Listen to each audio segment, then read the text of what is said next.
Good afternoon, everyone, and welcome to the next portion. My name is Hillary Brill, and we're going to run right into it because I know we're running a teeny bit late. I currently work at Georgetown Law School, where I teach technology policy and the law and IP law, and I'm also there at the Institute of Technology Policy and the Law. But I'm also part of the State of the Net family, so to speak, and part of the new Decentralized Future Council. And every year, State of the Net, for now 2 decades, has brought up the new and exciting issues facing the internet today. And this year is no exception. We have been talking about decentralized technologies. We had a panel earlier this morning, and we are very fortunate today to have a congressman that is a forward thinker in this area and has already made his mark in this area. So it is my honor to introduce our next speaker, Congressman Jake Auchincloss. He is currently the Vice Chair of the Financial Services Committee and member of the Transportation and Infrastructure Committee. His areas of focus include infrastructure, housing, life sciences, energy policy, and supporting and discussing new technologies that are part of Web3. Now, Representative Auchincloss, before serving in Congress, was a city councilor in the Boston area of my own childhood hometown, Newton, Massachusetts. And before that, he commanded Marine infantry in Afghanistan and special ops in Panama. He is now a major in the reserves. Congressman Auchincloss has also worked for Fortune 100 companies and cybersecurity startups. He has degrees in economics and finance from Harvard College and MIT Sloan. Congressman Auchincloss, while serving his first term in Congress, as I mentioned, has already made a mark in tech policy. He has recently introduced bipartisan legislation to create a research and development center to further bilateral cooperation in artificial intelligence and contribute to the advancement of this critical field. He realizes, and I quote him, "By investing in technologies of the future, with our allied partners, we can build an economy that prepares us to tackle the challenges of the next generation." Congressman Auchincloss has also publicly promoted several times the need to write bipartisan rules to promote innovation and Web3 technologies. It is now with pleasure that we get to hear from Congressman Auchincloss to discuss his thoughts on policy, innovation, and regulation.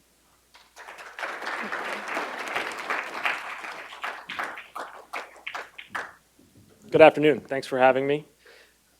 I want to give a few brief remarks on Web3 and on Metaverse, but then leave some time for a conversation. And I appreciate the flexibility from State of the Net with the timing of this. I know I had to change it up at the last minute.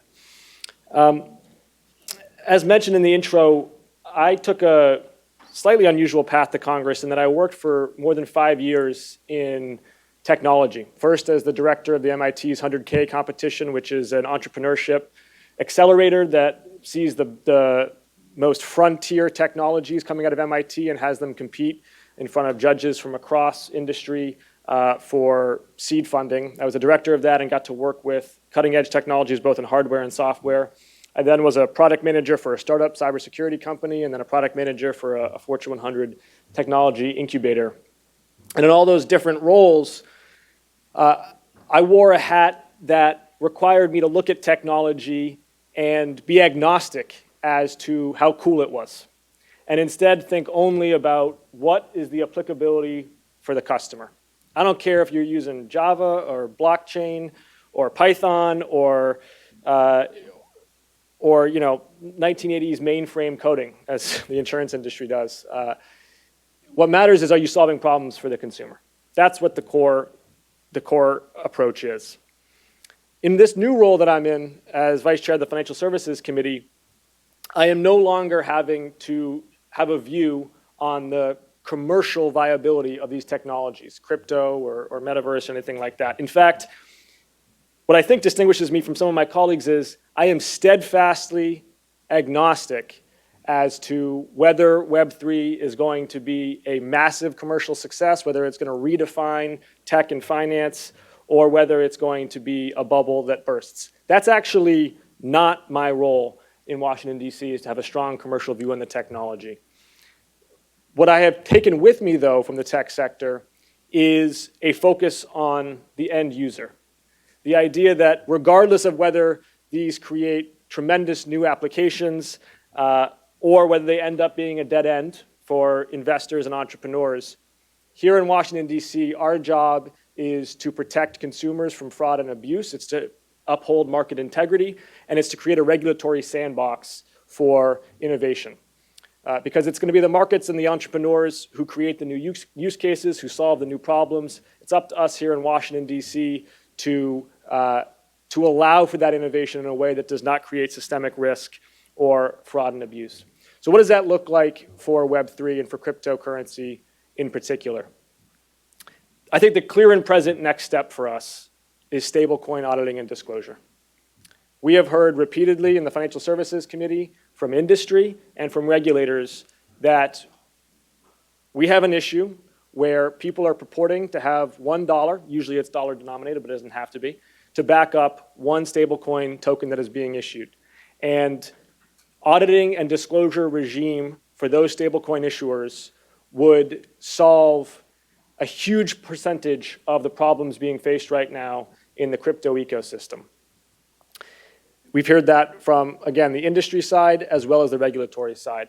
And so my focus right now is working in a pre-partisan way to put together a statute for stablecoin auditing and disclosure that ensures that if you're going around saying that you've got $1 to back up one token, that you're going to have insurance for that, that you're going to have a transparent and trackable disclosure regime that your customers and that regulators can access.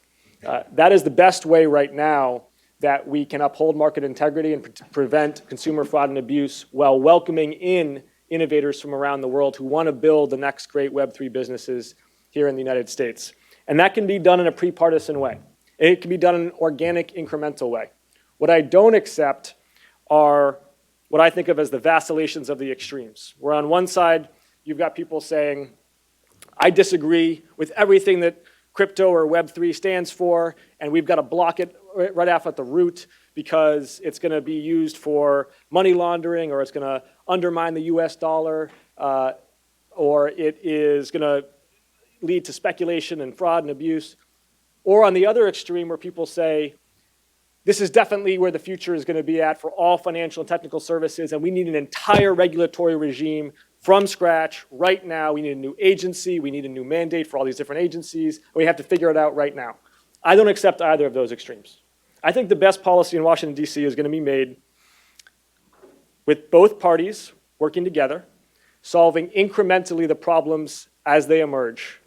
And by the time we solve this first problem, stablecoin auditing and disclosure, again, everyone is telling us that's the first problem to solve. By the time we solve that first problem, 7 problems that we think we have right now probably are going to go away because the market's moving so fast and industry is innovating so fast. And 10 new problems that we didn't even know about are going to have emerged. But we'll have the muscle built of how you do good new innovation policy, and we will have the relationships and the learnings from this first tranche of regulation. So that's my approach, incremental and organic.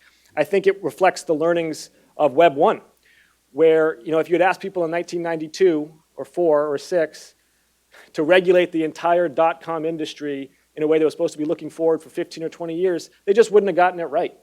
And that's nothing to say about 1990s regulators or policymakers. It's just, you couldn't possibly know the innovations that were going to come with mobile and social and local and the centralizing and decentralizing impulses. It just was not predictable. So be humble and be incremental in your approach.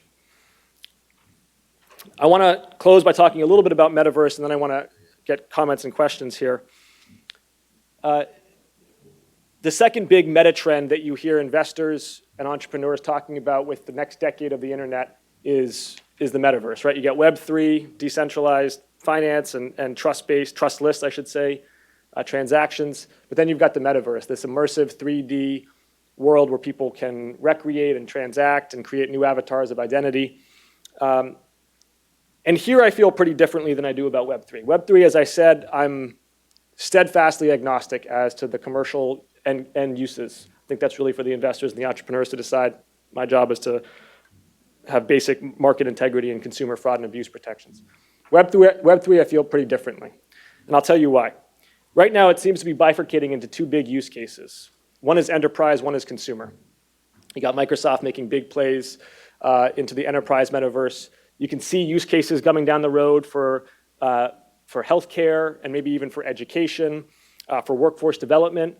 And this sounds like it's going to happen in a structured way with strong consent from everybody participating. But then you've got the consumer metaverse. You've got one giant company hiring 10,000 software engineers in Europe to create an immersive alternative universe targeted specifically at young people. And the reason they're doing this is because their demography on their social network is aging. And as a social network, if your demography is graying, you're losing, pure and simple. That is a use case that I have a strong opinion about. If you are having 8 to 13-year-olds spend 6 to 8 hours in your platform, if you're asking them to yield their attention and to have their cognitive development subject to the universe that you're creating, you are going to answer to Washington, D.C. and to the American people about that. The regulations and the conversations around the metaverse for the consumer use case are nascent. I would even say they're pre-nascent. They haven't even really begun yet. They need to. They need to, because we cannot be caught flat-footed in the way we were in 2016, for example. We got to get ahead of this, and it's my intent to be one of the leading policymakers in that frame. Any questions or comments on this?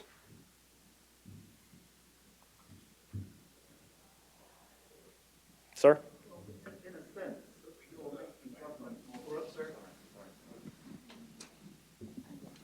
Apologies.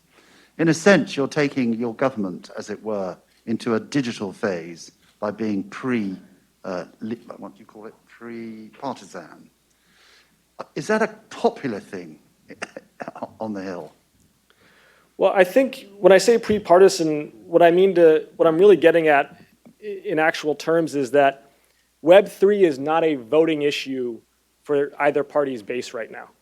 It's not a top 3 issue for constituents in liberal enclaves or conservative enclaves. It's an issue that lends itself to, and again, I hesitate to use the word bipartisan because that sort of connotes that we are somehow bridging a divide.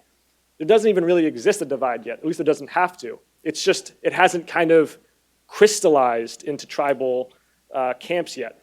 That's the time to do policy, right? I mean, that's terrific. And I think it's an underappreciated aspect of Congress right now that there's actually a fair number of issues like that. Infrastructure is probably the one that's most salient in the last year, but we just did a bill in the House, America Competes, $300 billion of investments in basic science and manufacturing and research.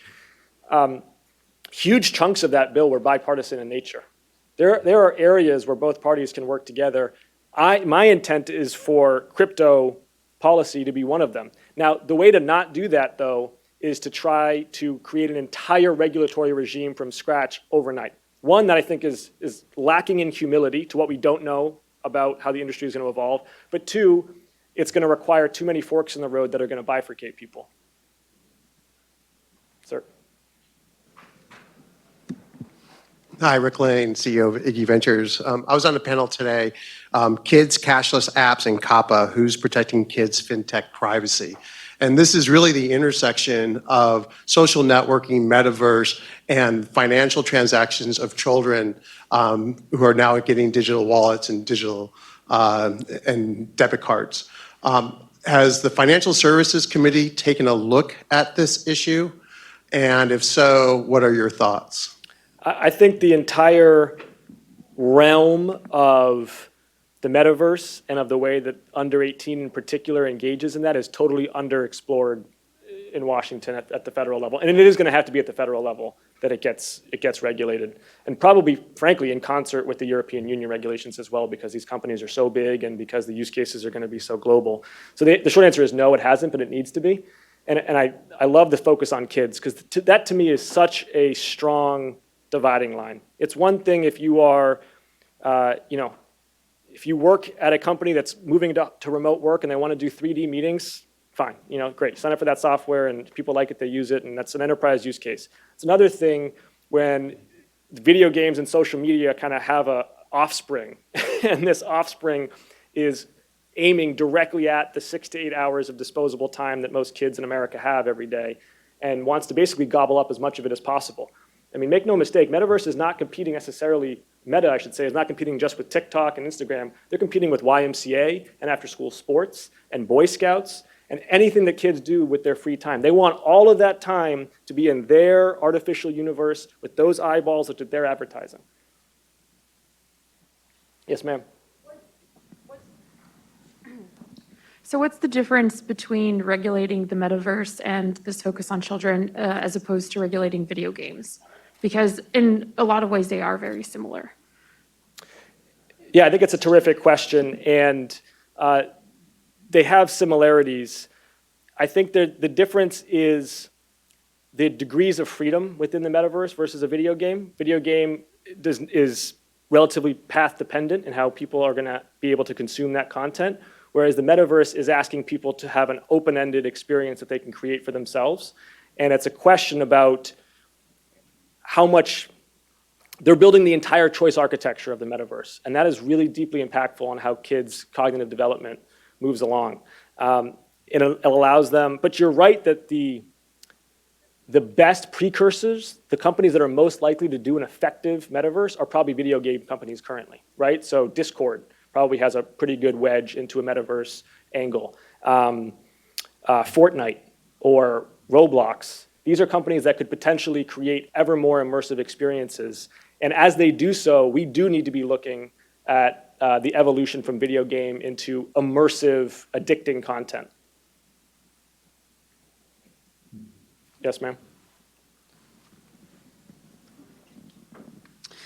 Thank you. My name's Kelsey, and I work for a tech startup. I really appreciated your kind of distinction between the enterprise and consumer metaverse, and kind of the desire, at least for one member of Congress, to get ahead of that. Seeing kind of following like the trends of regulating around Section 230 or amending Section 230 over the past several years. I'm curious, in your mind, is there a current vehicle for Congress to address the question of regulating or of legislating around metaverse, or will that have to be a total net new piece of legislation? I doubt it will have to be net new, but I do think it's going to require new angles on it. And this is something that, full transparency, I am actively, like literally exploring with my staff in real time. I think there's probably a couple different angles into it. One is our definition of consumer privacy. Increasingly, we're seeing regulators take less of an antitrust viewpoint and more of a consumer-centric viewpoint of regulation, right? And the metaverse is going to be very interesting about privacy law because it's going to open up a whole range of questions about to what degree your avatar has human privacy expectations, right? Can you be assaulted in the metaverse can your avatar be assaulted? I think the answer is probably yes, but what does that look like in terms of the law? And we're going to have a whole range of those if you have NFTs in the metaverse and you pass them on to your kids, is that an inheritance tax? Like, we got a lot of these conversations ahead of us in the next generation. So that's one angle, will be at the consumer level. One angle, like I said, will be on the tax level. The other that I'm looking at is the hardware and the actual intellectual property behind the hardware. A big focus right now for at least one of these metaverse consumer companies is on eye tracking software. To be able to create a really compelling experience in a 3D world, you want to be able to simulate eye contact between people. And you also, for advertising purposes, want to be able to track where people are looking so you can tell your advertisers what their kind of click-through rate is. And that eye tracking software, that's being invested in real time. And I think we're probably going to need to have a point of view about the appropriate use of that software. I have time for one more question. Yes, sir. Hi, my name is Aiden Nyhoff. I go to the George Washington University here in DC. So my question is, you mentioned incremental and organic problem solving. My question is, how do you find a balance in the metaverse between consumer and enterprise, and ensuring a healthy and safe growth, form of growth for children in the metaverse? And how do you basically get them to integrate metaverse without giving up on real life society as a whole? Yeah, to me, it goes back to where do we as a broad society feel like we have the license to have an assertive point of view about how people spend their time. I don't feel like I have a license to have an assertive point of view about how a company wants to do workforce development with their workers who are there of their own free will. I mean, obviously you have to be within OSHA, right? But like in general, enterprise use cases, those companies should be able to experiment and innovate. I do feel like we as a society have license to have a strong point of view about how kids spend their time. And we do at all levels of government, right? School committees are very, very, very rigorous in how we do our curriculum for how they spend those 8 hours of the day. We have strong child welfare laws about what we expect parents to be doing with the other amount of time in their day. We do a lot of programs through civil society and local government to try to get kids productive use of their time when they're not in school. Like I said, it's, you know, Boy Scouts and YMCA and Code Camp and all that stuff. We do have the right to have a very strong point of view for that when people's brains are plastic and when they're developing. And my concern is that, you know, I talked to these YMCAs in my district, and they've got a budget of, you know, $25,000 to do after-school programming, and they're going up against a company that has virtually limitless amounts of money to steal those same 8 hours of time. And that is the competitive sandbox here. It is those 8 hours of time between school and going to sleep. And I worry that if something as strong as the federal government does not intrude here, we're going to wake up in 10 years and find that we've just lost that competition for those hours because they're coming up with a product that is so immersive and addictive that we just can't fight back.